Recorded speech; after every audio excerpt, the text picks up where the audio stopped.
Good evening, and welcome to EBible Fellowship's Bible study in the book of 1 Samuel. Tonight will be study number 92, and we're going to begin by reading 1 Samuel chapter 5, verse 10. Therefore they sent the ark of God to Ekron, and it came to pass as the ark of God came to Ekron, that the Ekronites cried out, saying, They have brought about the ark of the God of Israel to us, to slay us and our people. So they sent and gathered together all the lords of the Philistines, and said, Send away the ark of the God of Israel, and let it go again to his own place, that it slay us not and our people. For there was a deadly destruction throughout all the city. The hand of God was very heavy there, and the men that died not were smitten with the emerods, and the cry of the city went up to heaven. Well, we've been talking about this the last few studies, and we see that the plague that developed in the land of the Philistines as a result of their trespass in taking the ark of God into their possession when they had no right to do that. God didn't direct them to do that. They did it out of their own pride. And then they set the ark before their false god Dagon. And they basically were bringing the ark before their god as a trophy, of spoils of victory. Well, they might have won the battle with Israel, but as a result of taking the ark, it cost the Philistines greatly with the lives of many of their people, and many others that did not die had this terrible affliction of the emerods. There were mice that were running rampant in their land, spreading the disease, spreading a plague. And it was just a horrible thing. And they realized it had something to do with the ark and its presence, so they moved it from Ashdod to Gath. And the plague spread to Gath. Then from Gath, they moved it to Ekron, the city of Ekron. And the Ekronites realized what was happening, and they began to cry out that they had brought the ark of God to slay us and our people. Now, in the next chapter, in chapter 6, when they've decided to send the ark back to Israel, and they're told that they must give a trespass offering, it says in verse 4, Then said they, What shall be the trespass offering which we shall return to him? They answered, 5 golden emerods and 5 golden mice, according to the number of the lords of the Philistines. For one plague was on you all and on your lords. And that's how we know the mice aren't mentioned in chapter 5, but we know, according to the golden image of the mice that they make, the mice had to be part of the plague. And it's also said to be on all of the lords, on all of their cities. Now we read about 3 of out of the 5 major Philistine cities, but the implication is that this affliction had spread to all the land of the country of the Philistines. And historically, we understand this. God can do this easily. He can do anything. It wasn't difficult for God to begin to send a plague upon them for their transgression in taking the ark to themselves. And yet spiritually, we wonder, well, what is the point? What spiritual significance is it that the ark went from city to city to city, and the plague spread to all these cities of the Philistines?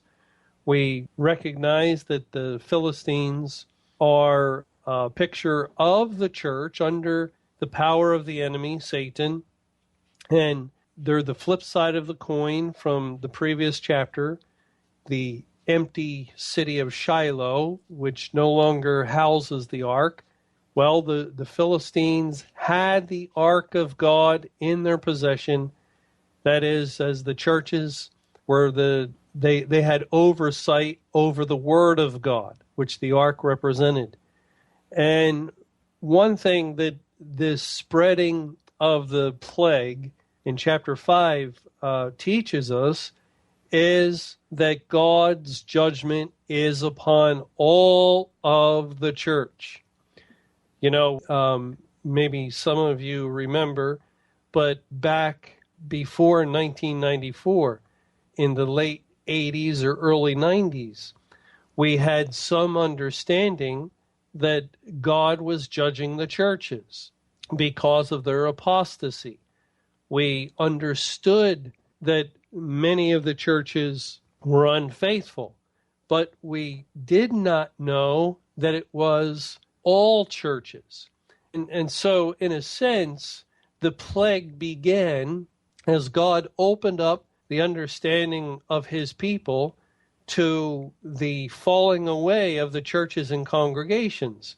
And we realized that, well, this really is impacting the overwhelming majority of churches. It's so difficult to find even a reasonably faithful church. We understood that. But as the period of the Great Tribulation, and the Great Tribulation is also another way of saying the time in which judgment began at the house of God, as it developed and as it went along, we learned more from the Bible, and finally we understood that the judgment of God was upon all churches without exception. And yet that was a later development. For a period of time, many believers were going from church to church and trying to find a faithful congregation, or reasonably faithful to the Word of God. We thought that they're very, very rare, but there must be a church out there that still wants to do things God's way and is faithful. But again, as time went on, finally the Bible opened up and it was understood that the judgment of God is 100% upon all churches and congregations in all the world, no exception. And so we can see in some ways how the spread of the plague upon the churches, at least as far as our information concerning it, developed. And it started with some, and then we realized, well, this is upon all.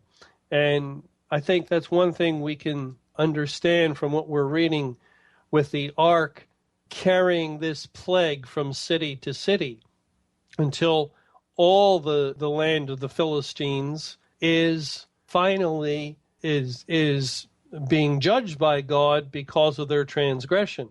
Now, let's move to 1 Samuel chapter 6 and verse 1, and it says, "And the ark of Jehovah was in the country of the Philistines 7 months. And the Philistines called for the priests and the diviners, saying, What shall we do to the ark of Jehovah? Tell us wherewith we shall send it to his place. And they said, If ye send away the ark of the God of Israel, send it not empty, but in any wise return him a trespass offering. Then ye shall be healed, and it shall be known to you why his hand is not removed from you." So God makes it a point to tell us the length of time that the ark was in the country of the Philistines. It was taken, it was captured, and brought to Ashdod, and then the trouble began for the Philistines. And we don't know how long, but then it was transported to the city of Gath. And the trouble continued. The plagues continued. Men continued to die and to be struck with emerods. The mice were continuing to multiply and probably carrying the plague. And then the ark again was moved to Ekron. And those are all the locations that God tells us about. And so this took place over the course of 7 months, giving the plague ample time to develop and for people to experience sore affliction.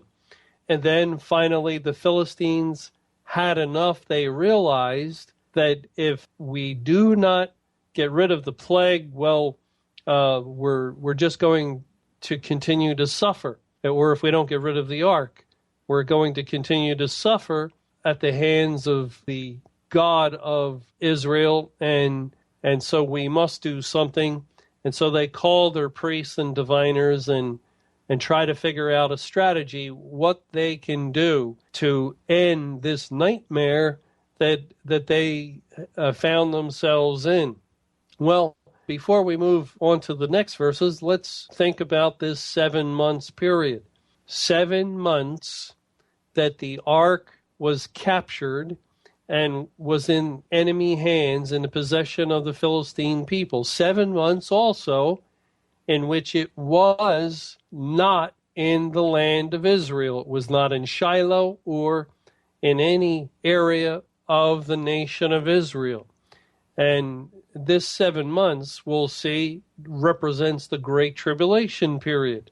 But what we do whenever we have any word in the Bible is we try to search the Bible to discover if that word or phrase, or in this case, time period, is used anywhere else in the Bible. And it so happens that we do find 7 months mentioned twice in one other place that I can find. I don't find 7 months mentioned anywhere else except in the book of Ezekiel in chapter 39. And now before I read this passage, well, I'll just set it up a little bit. This is a chapter dealing with Gog and Magog. And chapter 38 of Ezekiel, Gog and Magog formed, or God details them, and the assault begins, and they come against Israel.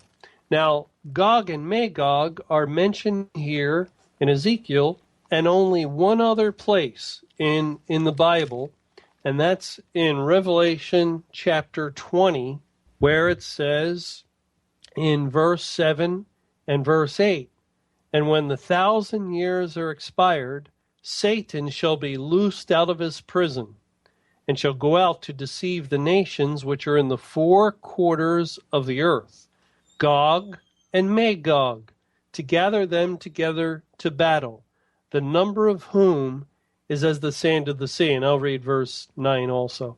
"And they went up on the breadth of the earth, and compassed the camp of the saints about, and the beloved city, and fire came down from God out of heaven and devoured them."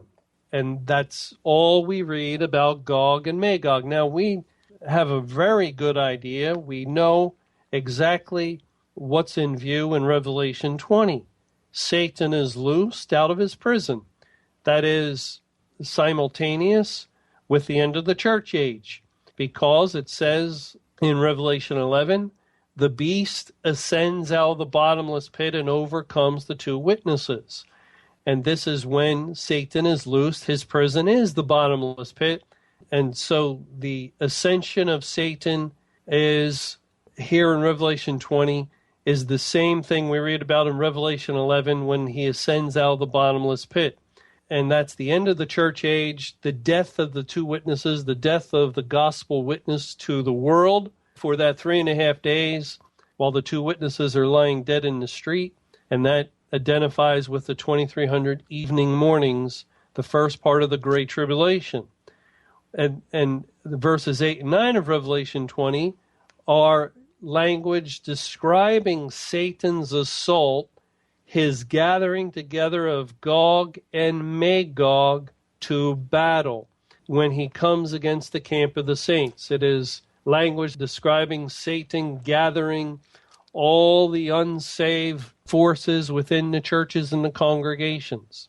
And that's what we have in view in Ezekiel 38 and 39, where God expands upon Gog and Magog. And it says in verse 1 of Ezekiel 39, Therefore, thou son of man, prophesy against Gog, and say, Thus saith the Lord Jehovah, Behold, I am against thee, O Gog, the chief prince of Meshech and Tubal, and I will turn thee back, and leave but the sixth part of thee, and will cause thee to come up from the north parts, and will bring thee upon the mountains of Israel. And I will smite thy bow out of thy left hand, and will cause thine arrows to fall out of thy right hand. Thou shalt fall upon the mountains of Israel, thou and all thy bands, and the people that is with thee. I will give thee unto the ravenous birds of every sort, and to the beasts of the field to be devoured. Thou shalt fall upon the open field, for I have spoken, and saith the Lord Jehovah, and I will send a fire on Magog, and among them that dwell carelessly in the isles. And they shall know that I am Jehovah. Now, I won't say that I understand everything in these chapters, but from what I do understand, it appears that Satan comes against, finally, the believers outside of the churches, outside of the congregations. You can read about that in the previous chapter, when he takes note of those dwelling in unwalled cities and villages, and that would be the believers that have left the congregations, and an evil thought comes into his mind that he will go up to the mountains of Israel against them. And remember, God commanded believers to flee to the mountains where he would feed us. And so the assault of Satan comes against the believers, but God now fights against him, and Gog and Magog, Satan and his emissaries, which we can understand to be the churches, fall upon the mountains of Israel. They are defeated, and their bodies are lying in the open field for the fowls of the air. And this seems to identify with May 21 and 2011, where they no longer can assault the true believers. Satan was given a commission. He was given authority to rule, according to Revelation 13, for 42 months, or the duration of the Great Tribulation. Once the Great Tribulation ended, Satan's rule and his authority was removed, and he was defeated on that victorious day when the Lord Jesus saved all the elect. He opened up the prison house and rescued all the elect in the kingdom of darkness, and Satan was deposed from his high position in the churches, and so on. And so Ezekiel 39 seems to describe that battle of the day of judgment, Armageddon, in which Satan falls and his army. And it goes on to say, a little further down in verse 11, And it shall come to pass in that day that I will give unto Gog a place there of graves in Israel, the valley of the passengers on the east of the sea, and shall stop the noses of the passengers. And there shall they bury Gog and all his multitude, and they shall call it the valley of Hamon-Gog. And 7 months shall the house of Israel be burying of them, that they may cleanse the land. Yea, all the people of the land shall bury them, and shall be to them a renown the day that I shall be glorified, saith the Lord Jehovah. And they shall sever out men of continual employment, passing through the land to bury with the passengers those that remain upon the face of the earth, to cleanse it. After the end of 7 months shall they search, and the passengers that pass through the land, when any seeth a man's bone, then shall he set up a sign by it till the buriers have buried it in the valley of Hamon-Gog. And also the name of the city shall be Hamona. Thus shall they cleanse the land. And now, again, in this passage, 11 through 16, we have 7 months mentioned 2 different times, and it's the only other place in the Bible that 7 months is mentioned outside of 1 Samuel 6 and verse 1. unless it could be implied somewhere. For instance, there might be something that happens in the 5th month and another thing that happens in the 12th month, 7 months later. But as far as explicitly stated, it's only found here and back in 1 Samuel chapter 6. And in both cases, it identifies with the Great Tribulation. Now, here in Ezekiel 39, it's very exceedingly complicated language. And I don't want to try to get into understanding each one of these verses. It's something for us to study and to look further into. But right now, I don't think I can. I don't know a lot of what God is saying. But we do know, because of Revelation 20, how God identifies Gog and Magog with the Great Tribulation. And it so happens we read about 7 months in connection with Gog and Magog. Well, let's think about the 7 months and see how else we can relate this to the Great Tribulation. And that is by the number 7. Well, first of all, we know the historical context. It certainly fits the character of the Great Tribulation, the removal of the presence of God from his people, and so on. That fits perfectly with everything we know about the character, the spiritual character of the Great Tribulation, that God removed himself from the church. But also the length of time, the number 7. In some other places where God uses a historical situation to typify the Great Tribulation, in the Old Testament, he also uses the number 7. In Genesis chapter 41, we read of a 7-year famine that also historically was a period of time that identifies with the Great Tribulation. In Genesis 41 and verse 36, when Joseph has interpreted Pharaoh's dream, and he says, "And that food shall be for store to the land against the 7 years of famine, which shall be in the land of Egypt, that the land perish not through the famine." And we don't have to guess regarding this 7-year famine. In Acts chapter 7 in the New Testament, God tells us that the 7-year famine was a time of great affliction, it says in the King James. But the word affliction is the Greek word translated as affliction, is the same word translated as tribulation in Matthew 24 and elsewhere. It is great tribulation, the very same two words.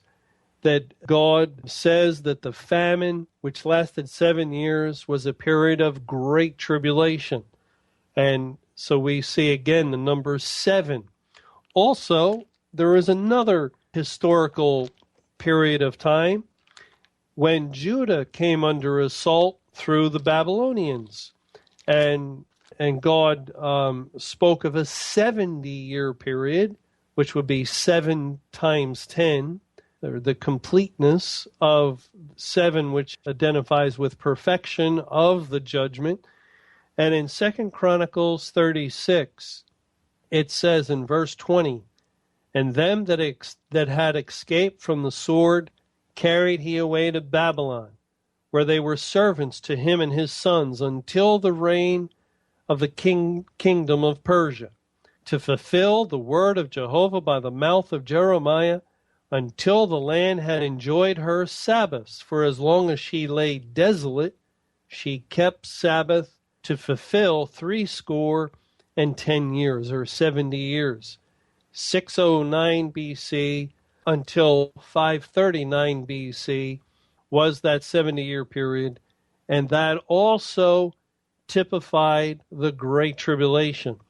And the 7 months of 1 Samuel 6:1 is another period of time that God is giving that likewise typifies the actual Great Tribulation, which turned out to be 23 full years 8,400 days. And the number 84 breaks down to 7 times 12, and then you just add zeros for 8,400.